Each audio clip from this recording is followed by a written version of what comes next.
Welcome to Healthy University, where we'll discuss issues and subjects on how you can live a healthier and more productive life.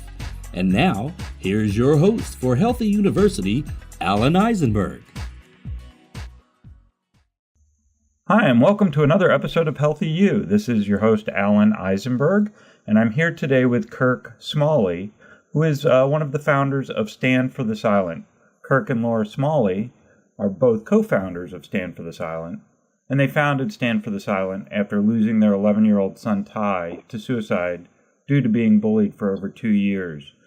This was featured in the movie Bully, and that is how I became familiar with Kirk and had the chance to talk with him last year.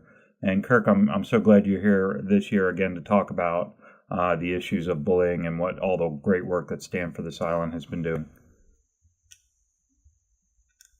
Well, I appreciate you having me back on, Alan.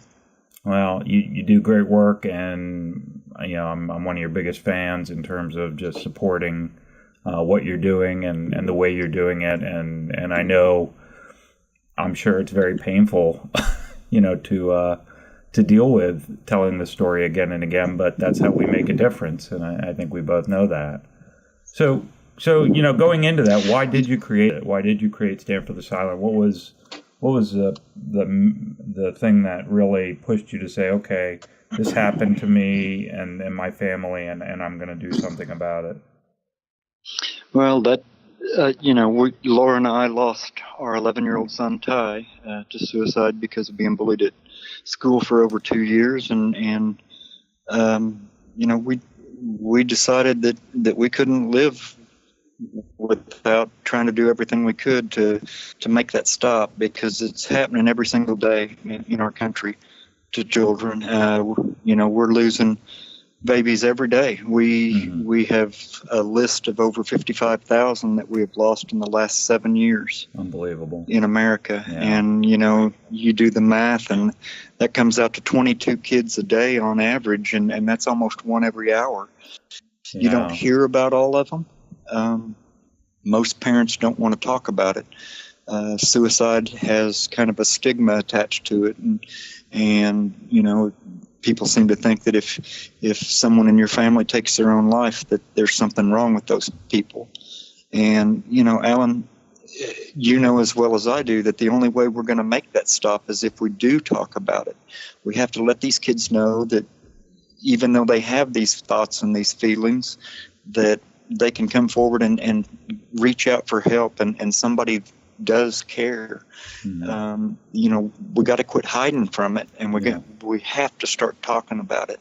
And that's the same in the mental health world in general, and in the bullying world. It's they go hand in hand, because bullying leads to things that people feel that are mental health issues and physical health issues. And then, the stigmas that Sure. go with all of that. And I think it was last week, I kind of keep a running tally in my head of the youngest kids that I hear about. And I think last week was the youngest, 8 years old, who took his life due to bullying. And it just boggles the mind. Sadly, I know of a 6-year-old. Little boy, his name was Matthew Bibby. He was from the UK, actually. And he took his own life several years ago from being bullied. And what is it? Yeah. Alan, 6 and 8 years old, those kids don't even know what life is about yet. Yeah, that's what really shocks me. And I know your son Ty was a little older, but still, it's still shocking, I think, that at any age, and I think one of the things that's happening is this awareness. We've really created an awareness about it, and part of that awareness is good, but some of it's bad in that, I think that when you go around and talk to people, to children, what are like some of the most shocking reactions you've had or surprises you've had as you speak to them? Most of the time, when we talk to a kid or a school, we at the end of the presentation, my presentation runs 90 minutes. And by the time we're done, the kids really just come pouring out of the seats. I mean, they come down to the front, to the stage or onto the gym floor, depending on what venue we're at. And they just want to hug, and they're crying, and they want to connect, and they want to tell some of the things that have happened to them. And you know, during our presentation, we mentioned some of the statistics that are current in our country and in our world with bullying. One of them is that 1 out of every 4 children, which is 25% of our kids in America right now, would actually have a plan on how they would take their own life before they graduate from high school. And a lot of these kids that come down to the front afterwards, they tell me, I am that 1 in 4. I actually had a plan. If they don't come down and talk to me, then they'll send me a message on Facebook or via email or Twitter or Instagram, and they'll say, I'm that 1 in 4. I actually had a plan on how I was going to take my own. I've had them say, I was going to do it tonight until I heard you speak, and now I'm not, and I want to help you make that stop. And then on the other end of it, we've actually have messages and had bullies come down afterwards, and they're crying just as much as the victims of bullying. And they say, you know, I never realized that what I did or what I was doing, you know, could cause this kind of thing. Yeah. And I am so sorry, and I'm going to stop, and I want to help you make this stop. You know, I actually had a little girl after a presentation here in Oklahoma that came walking across the gym floor, and she was towing this big, tall American Indian boy behind her, had him by the arm, and she was just dragging him. And she walked up to me and she said, I want to thank you. And I said, for what, sweetie? And she said, this guy right here has bullied me. She said, I'm a senior. And she said, he has bullied me every single day since my freshman year. And he found me after your presentation just now. He came up and found me, and he told me that he was sorry and that he would never do that again. And, you know, those are the kind of things that are just really, really surprising to me, that we can have such an impact on the hearts and lives of these kids. And it's, you know, yeah, it's really, bullying has. Go ahead. Go ahead. No. Okay. Bullying has taken on a whole different face since you and I were in school. Yeah. It's totally different than when I went to high school. With the advent of social media, you know, it's become a whole different animal, a whole different ugliness, and you know, it leaves lasting effects on people that folks don't realize. Adults our age don't realize the impact it has on these children now. You know, a lot of parents, we grew up without the social media, without Facebook and Twitter. And, you know, to our way of thinking, if my child is being picked on Facebook, well, I'll just make them delete their account and that solves the problem. But that doesn't. It doesn't help at all. In fact, it makes it worse, you know, because now the kid walks into school on Monday and everybody's laughing and pointing, and he doesn't know what has been posted, what pictures have been posted about him, right, or what's been said online about him, and it just tends to make it worse. You know, I did a presentation for 300 school counselors at a convention that they were having for school counselors in Oklahoma recently, and I had asked them a question. I said, how many of you guys in here right now have been picked on, have been bullied in your life? And I bet 280 raised their hand. Yeah. And I said, okay, leave your hand up. If you were picked on this year, put it down. 5 years ago, put it down. 10, 15, 20, 25, 30, 35. I had a lady that still had her hand in the air at 45 years. And I said, ma'am, you were picked on 45 years ago, and you remember it? Yeah. And she said, yes. Yeah. Like it was yesterday. She said, I can remember what the bully was wearing how it made me feel. I can remember just like it was yesterday. Yeah, I do something, and that shows you the impact. Yeah, I do something very, very similar when I speak, which is that I ask people to think back and raise their hand if they were bullied, and then it's like you said, it works with adults. Obviously, if you're younger, this doesn't the same thing. But yeah, we're doing this with adults, where I say, if you were picked on like in grade school, middle school, high school, raise your hand. And they, same results as you. You'll get about a 85% of people have been bullied, and we know that. Sure. And then I say, okay, do you remember your first and last name of your best friend? And if you don't, put your hand down, and maybe a couple hands will go down, but most of them stay up. Okay, in that same year, do you remember the first and last name of your bully? And then hands stay up. And I say, what was your if you can remember your teacher's name, put your hand down. And hardly anybody puts their hand down. Because it's the emotional impact that lives with you. And that's right in the back of your brain. Sure. And what you're showing and what I'm showing is we can bring that right to the front of the brain. 45 years later, that's how close it is to it being part of you. And what that proves is it is part of who you are, of who you show up as. And, it is. And that's the big thing. It's a trauma. It is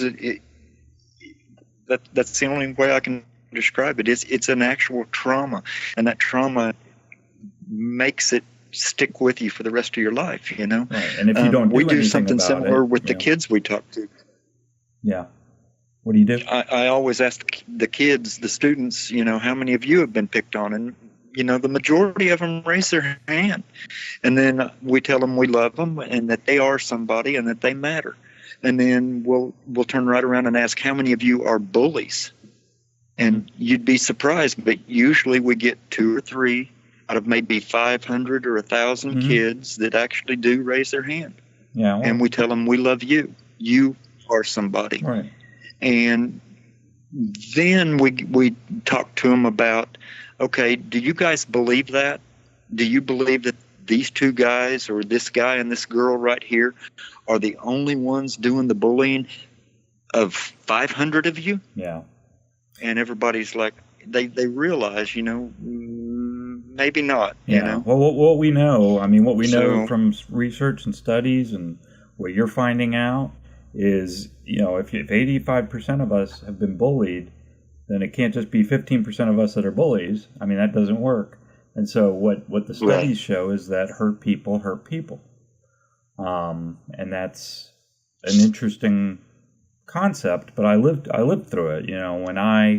When I was bullied every day in school, I would go to religious school on some nights, and there I wasn't bullied, but I could be the bully or at least hang out with the bullies. And I fully admit that in my book and my writing that, there were times where I took advantage of that opportunity. And I actually, have been lucky enough to talk to both some of my bullies from childhood and this one person who I did bully. And we've actually met a couple times and we're actually pretty good friends now.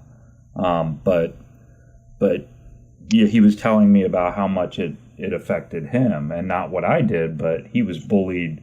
He was like, I was bullied both at school and then at religious school. So he had it really bad. And it just made me realize, a couple things. And you're saying it too, where you talk about that you tell people you love them. One of the big problems we have is that we don't, through anti-bullying programs, not that I have any problem with them, we're teaching a societal aspect to bully awareness, but sounds like you're doing the same thing that I want to do, which is we have to look at bullying holistically, and you do because you've been touched by it. So you understand that we need to have that empathy taught, that empathy felt, and when you're talking to all those counselors, one of the things I keep saying is you can't just say, okay, bystander awareness, that's really good.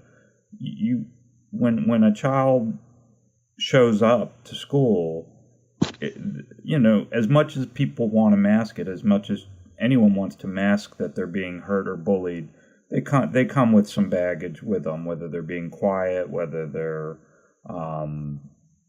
getting their grades are dropping, all these things that we know happen.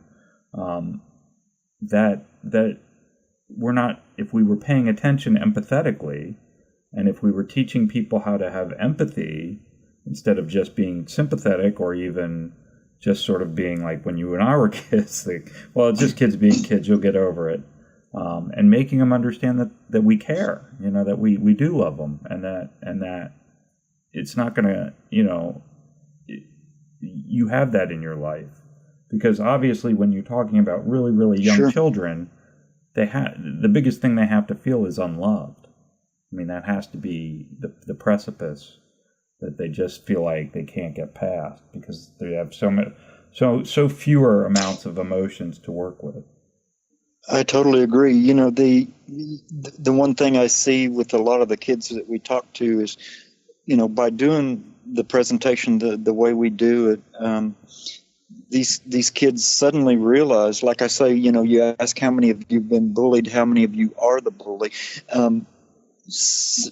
I get a lot of them that say, I never really realized that, my behavior was construed as bullying. I thought I was just teasing. I thought I was just joking, but what they don't realize is, until they've heard this, is that,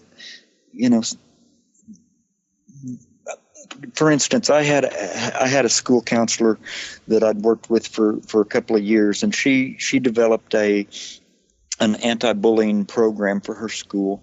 And one of the main key ingredients to it was that everybody, teacher, student, staff, anytime you saw an act of bullying, you were to report it to a central location, and that was the counselor's office. Mm-hmm. She called me up and she said, I'm so frustrated. And I said, what's going on? And she said, well, we've developed this program. We've implemented it. We've been working it for a year or so. And she said, I found out about a little girl that was being picked on by an older girl, and a teacher witnessed it happen. And she said, I waited a day or two, and the lady didn't come and tell me and report it. And she said, so I approached her and I said, why didn't you tell me about this incident? And she said, well, it was just a little thing, and I didn't really think it mattered that much. Mm. And she said, then I found out that another teacher on the playground had seen the same two girls and the same thing happening, the bigger girl bullying the younger girl. And she said, I went up to her and I said, why didn't you come and report that? And she said the same thing. It was just a little thing. I didn't think it was worth that, Yeah. And then she said, I found out from the bus driver had seen the same thing happening on his bus between the same two kids. And she said, I approached him and I said, why didn't you report it? And he said it was just a little thing. And to them, it was just a small thing in this child's day. But to that child, she was being picked on all day, every day. And adults were witnessing it happening. Yeah. But to them, it was just a small thing. Well, it reminds me of, and we need to take a quick break, but when we come back, I want to talk more about this kind of idea. But it just reminds me of that story, the parable that's told, which is, they came for the Jewish people and I did nothing, and they came for the homosexuals and I did nothing. They came for the Catholics and I did nothing.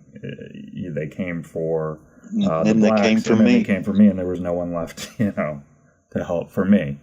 And that right. That's so true. And I think that's what people don't get, is that it's the small things that escalate together into a big thing. It's not really just one small thing.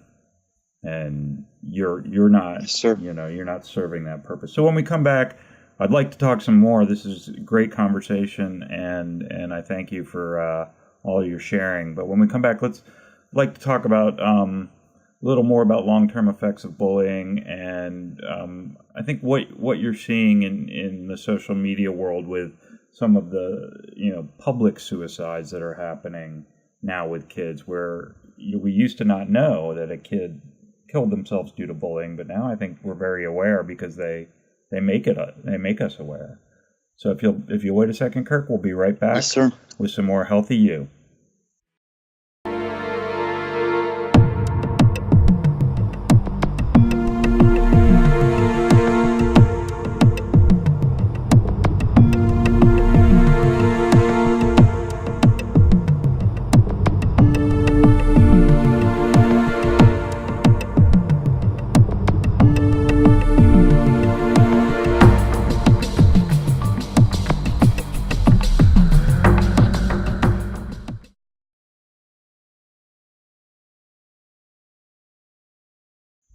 Hi, and welcome back to Healthy You. This is your host, Alan Eisenberg, and I'm here with Kirk Smalley from Stand for the Silent, and we're talking about his work in trying to prevent suicides and long-term effects from bullying as he tours around because his son Ty had committed suicide due to bullying.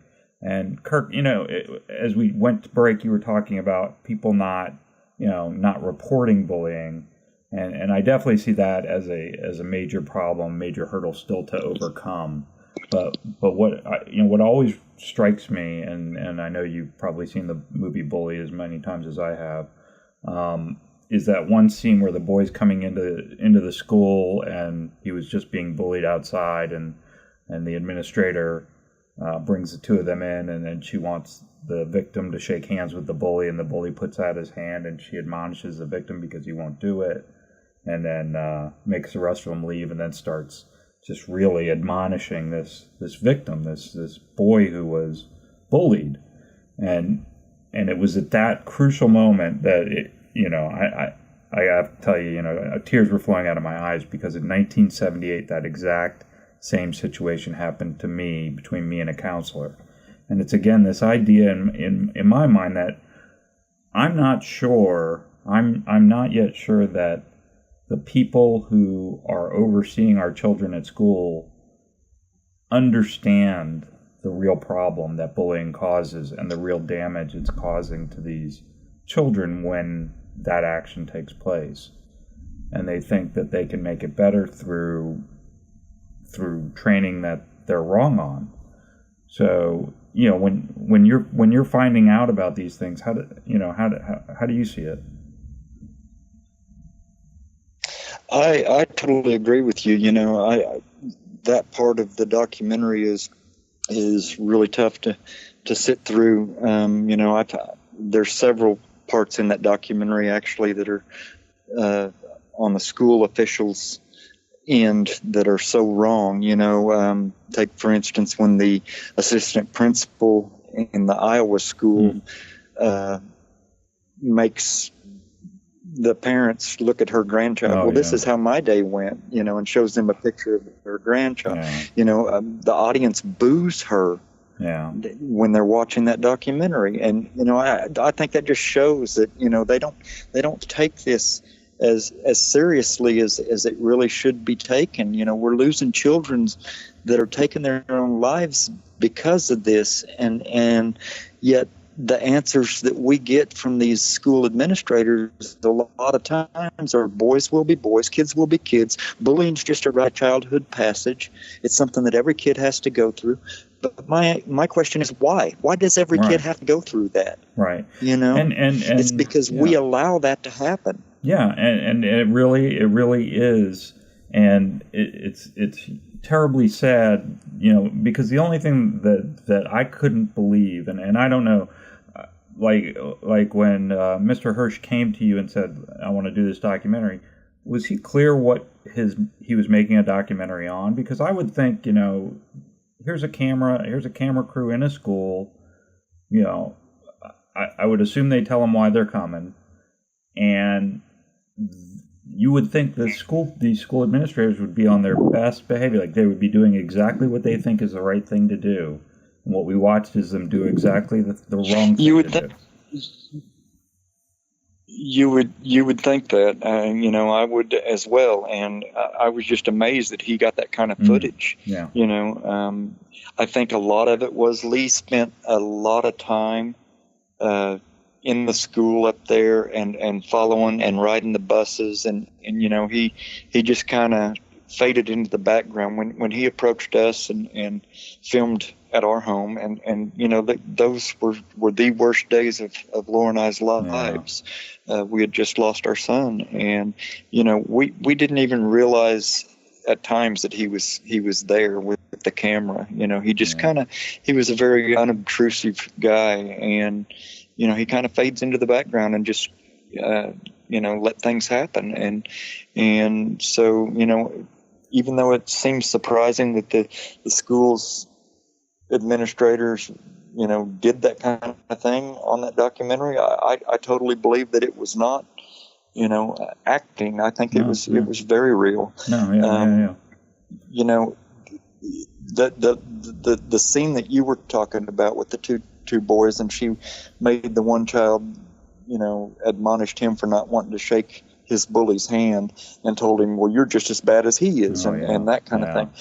And that's so typical of what happens. It's always the second guy that gets caught too. And that's what happened to Ty. The bully came up and pushed Ty, and he finally had enough, and he turned around and pushed him back. Well, the disturbance of the bully's actions pushing Ty drew the teacher's eye, and by the time they turn their head and look over there, they actually see the victim fighting back. Right. She saw Ty push, and so she thought he was the one that instigated it. Yeah, and that's what happened to me. It's always that way. That's what happened to me, and I took it for so many years, and then when I blew, and it was bad. I mean, it was really bad. To the point for me where I did bring a weapon, although it was just a file, not a gun, to school to protect myself, and felt threatened every day, and felt like I could use it at any moment to protect myself. And, yes, sir. And so they say the statistics today is, I forget, some ridiculous amount of kids bring a weapon to school, and so I realized, that's when I realized I wasn't so special. I was just a victim, and there are so many of us, and of course, as you know, there are so many choices made, and I kind of wanted to hit on something that obviously is in the headlines today, which is 13 Reasons Why miniseries on Netflix, which deals with suicide due to bullying and sexual assault. So did you watch that? I did. So what was your reaction? I mean, how did you feel watching it? Because one of the things I noticed about it was, certainly there was a lot of empathy, and it was told really through the bullying victims' words, but there were a lot of characters, and some of them just didn't. They were part of it because of their inaction, not their action. So what did you notice, or how did you feel as a survivor of bullying, suicide in your own life? That's kind of tough. Our son didn't really exhibit any of the symptoms of suicide, and we didn't see it coming. Yeah. Ty was always a happy kid, and seeing what some of the characters in that show actually went through, and some of their thoughts and feelings, it just really kind of made us do a lot of soul searching and wondering, is this how it was? Did our boy feel this way? Yeah. Well, there was the one. It was hard to watch. Yeah. I mean, I think it was very difficult to watch. There was the one girl who was the first one who was sexually assaulted, who turned into drinking alcohol, but she was also the popular cheerleader girl in the story, and so she would put on this face at school, and then be the and I just thought there was a lot. I had read the book, so there was a lot more character development in the 13-hour miniseries, and I just felt completely different reactions to each of the characters based on the expansion of their stories. Yeah. And I think there was a lot of things in there that any one of those kids could have been a victim, could have made that choice as well. And I think that was another big point in the story, is that one child or one teen had chosen to do it after so many things. But it's almost like you say, the first thing that happened was, right, that they put it on the internet that she had a nice butt or whatever, and that really upset her. Right. But they all thought it was, funny or just a nice comment or whatever. Well, you said any one of those kids could have taken their own lives, and at the same time, if you look at it, any one of them could have turned it the other direction too. Mm-hmm. Yeah. They could have been a Columbine, something to that effect. Yeah, and I just completed a book on that, which looks at both of those things from different angles. One who makes one choice and one who makes the other. I don't know if I shared that with you or not, but yeah, I wanted to tell that story, that it's a very fine line between making those choices, whether you're going to take your own life or whether you're going to take others' lives to protect yourself, which is really what I think happens in bullying. Is people are feeling like that's the only way they have to end the story, end the suffering that they're feeling, which is sad. And obviously, as you said, as a parent, there was no appearance, and that certainly happens as kids get older and turn into the last thing they want to be seen as weak. And I even still remember my parents saying, it's not as bad as you're making it out to be. And I just happened to be this sensitive kid that did feel these things, and I think that it was hard for them to understand what I was telling them. That this is the way I feel. That this is real, and I can't just forget about it. Ty got to where he quit telling us that he was being picked on. Because he didn't want us to worry and to think that he was, weak. Like you said, sometimes when we see that a lot, Alan, that kids will get to where they quit telling people that they're being picked on, because a lot of times it just makes the bullying get worse. Yeah. Yeah, and I think that's very true. It's a situation where they feel helpless, and it's not, again, I don't blame my parents, and I don't think that they, I always tell people, I say, that the strange thing about being a parent is your kids are more reluctant to come to you than they are to go to, let's say, a mentor or a teacher they trust or even a friend. And it's just the way it is. You're the parent, and it's the role we play, and we do our best. I mean, I do my best with my children, who are now a little older, but it's still, they're not going to share everything with me, and they're certainly not going to share a lot of their pain. I would have to drag that out of them. So,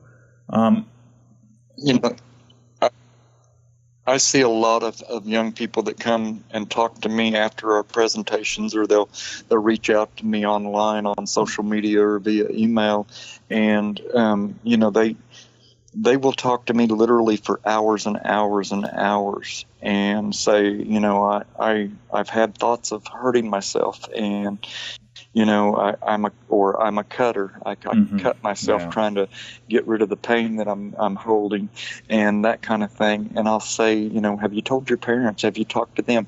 No, I can't do that. I can't talk to them, and it's because they're too close.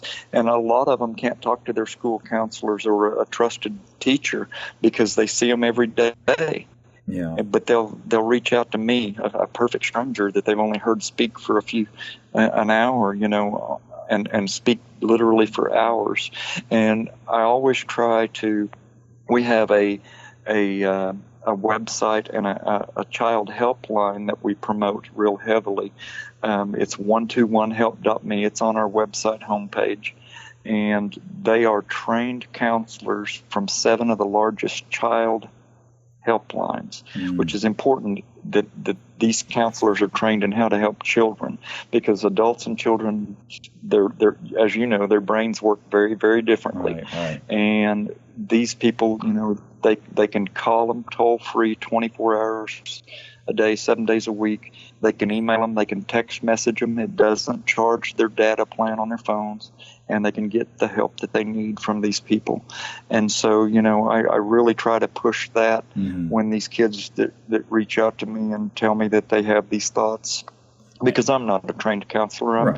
I'm a dad. I'm a dad that's heartbroken with the loss of my baby, and I just don't want to see another parent go through what Laura and I go through. Yeah, and I think that's, again, I can't commend you enough for the great work you're doing, that I know is difficult work. But the other thing that you bring up, and I'm sure that this group, this site is the same way, is you can be anonymous. You don't have to, no one's going to report you. You don't have to put your name on something and say, this is it. And I think that's very important to the youth today to know, especially with social media, as we were talking about.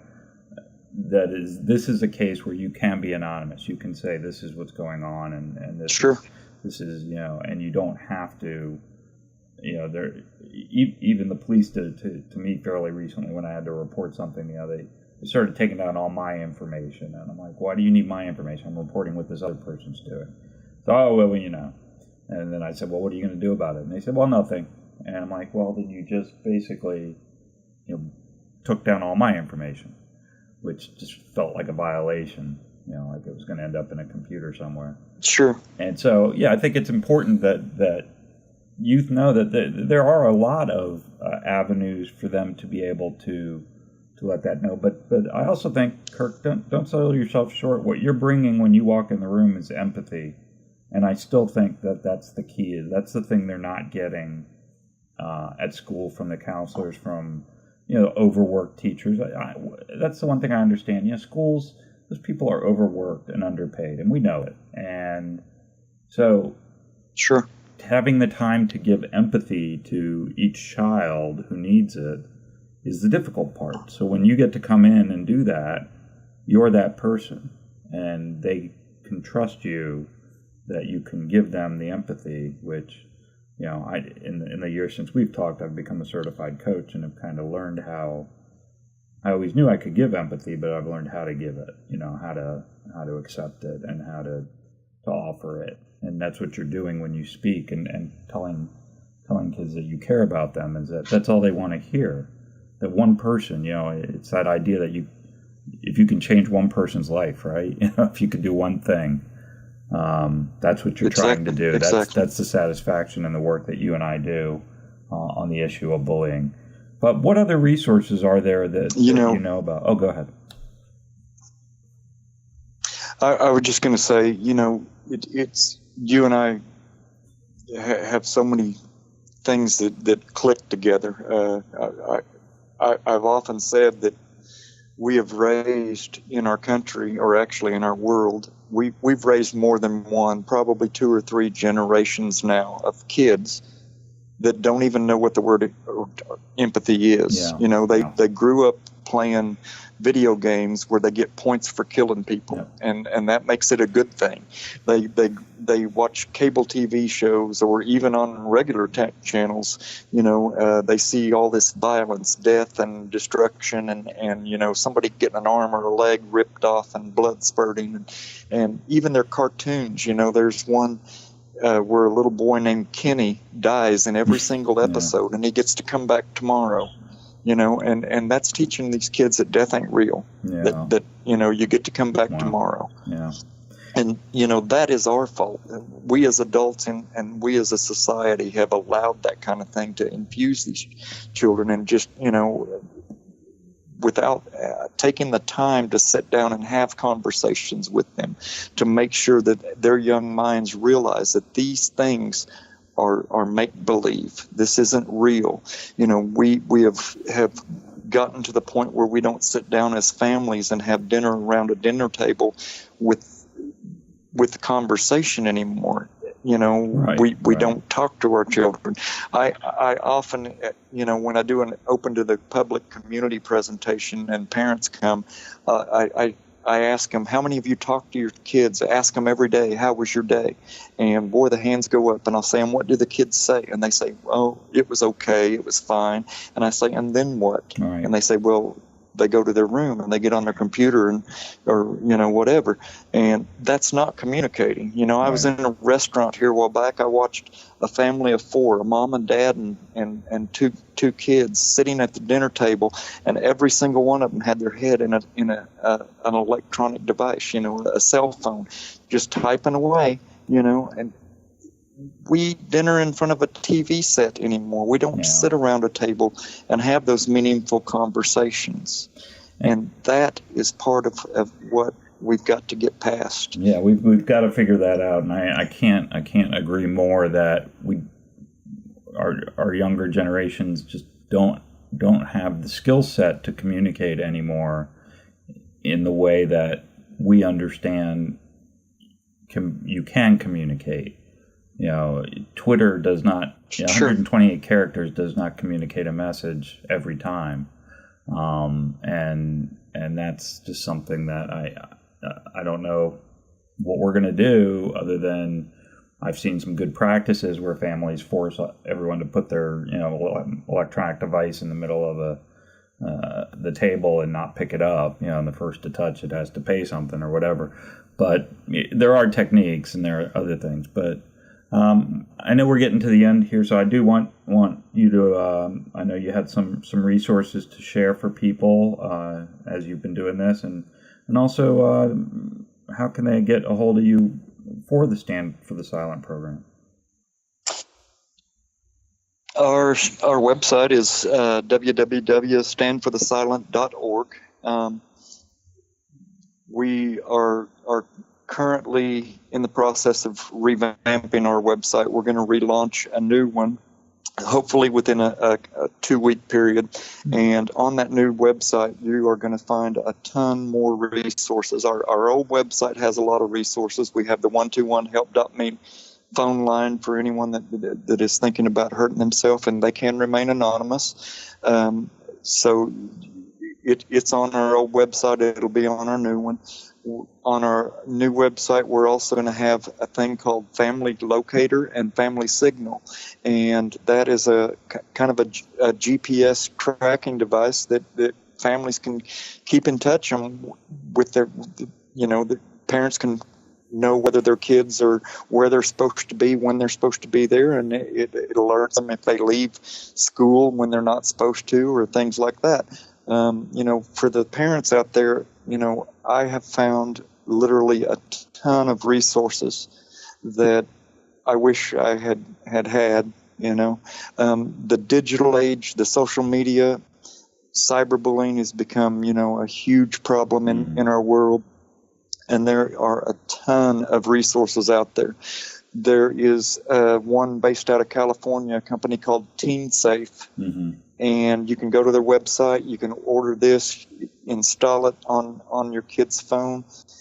You can actually monitor their social media presence. It will send you a message if your kid is being bullied on Facebook or Instagram or Snapchat or Twitter or whatever one they invent tomorrow. Yeah. And it'll say, hey, you need to look at Sally's Facebook page because she's being bullied. But what I also like about it is it also alerts you when your child is being the bully. Yeah, yeah. And Alan, how many times have we heard, well, Timmy would never do such a thing. Exactly. But yet if mom and dad see it with their own eyes, they can't help but believe it. Well, and I love another good thing about it is yeah. it lets parents actually view the kids' deleted text messages. So they can't say, I never texted that, I never said that.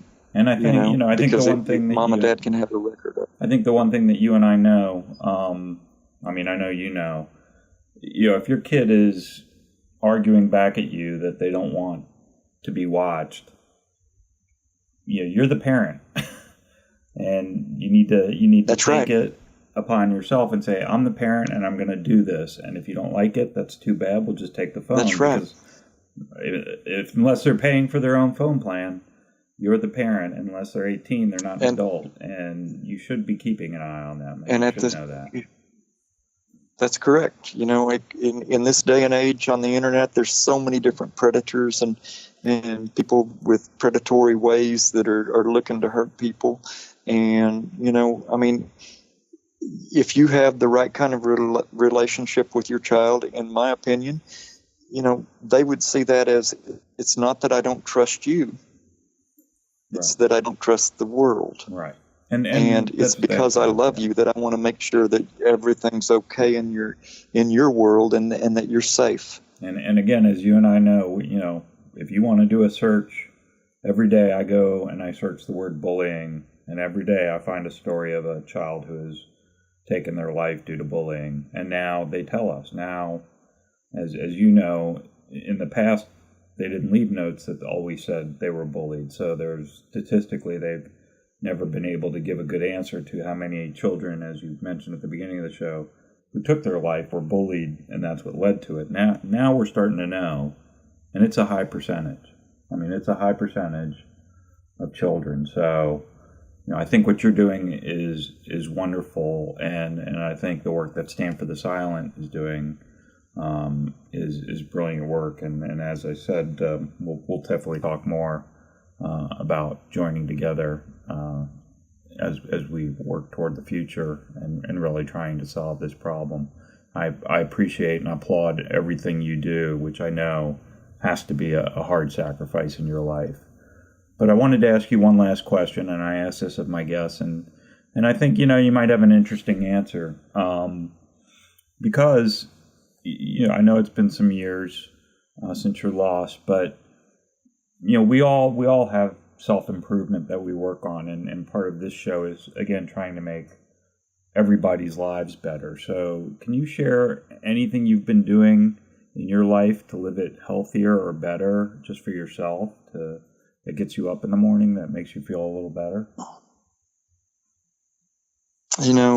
Alan, what gets me up every morning, I actually average about 3 hours of sleep a night. But what gets me up every morning is just knowing that we have hundreds and thousands of messages from kids that say, you saved my life. And, that tells me that what we're doing is important. If we change one heart, one mind, one life, then everything I got to give. It's difficult. It's a struggle every day. There's sometimes I did 25 schools out in California over a 9-day period. Wow. It almost killed me. Wow, reliving that moment of losing Ty every day, over and over and over again, is one of the hardest things in the world to do. But if it changes one life or saves one baby, keeps one family from going through what Laura and I, the nightmare that we live every day without Ty, then I'll keep doing it until the day they pull the ground over me. Yeah, and that's, I'm of course from the other side of the fence, a survivor and someone that took 30 years to recover. But it's the same thing for me. If I can prevent one person from dealing with bullying over the long term, or even like you, contemplating suicide or school violence, then I feel like I'm doing what I want to do. And if I have to share my story and share the pain that we both know that brings when we do that, then I think we're doing good. And again, I applaud you, Kirk, and your wife, and Stand for the Silent, for doing what you're doing, because I believe you're bringing empathy into these young children's lives, and it's obvious with their feedback that they are. So again, thank you for that, and thanks for being on another episode of Healthy You. Well, thank you for having me, Alan. If I can help any way, shape, or form, you let me know. Well, you know it, and same to you. If there's anything I can do, please let me know. Thank you, Kirk Smalley. This is Alan Eisenberg with Healthy You. I hope you'll join us next time. Thank you for listening to Healthy University, brought to you by Bullying Recovery, LLC. This podcast does not replace the need for medical advice, professional diagnosis, opinion, treatment, or services to you or any other individual. The information provided here or through linkages to other sites is not a substitute for medical or professional care, and you should not use the information in place of a visit, call, consultation, or the advice of your physician or other healthcare provider. Join us next time for more Healthy University.